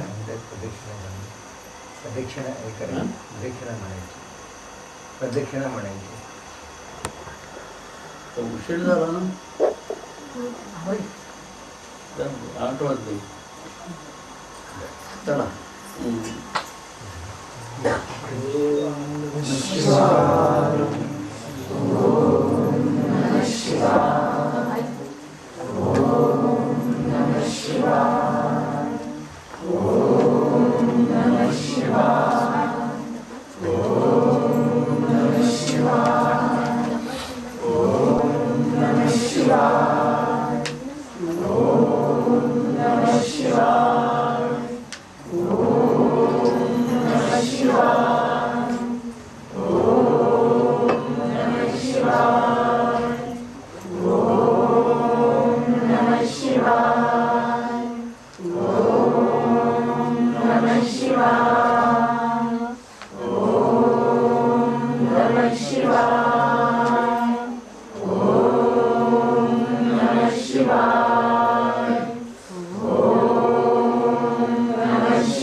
शिवाय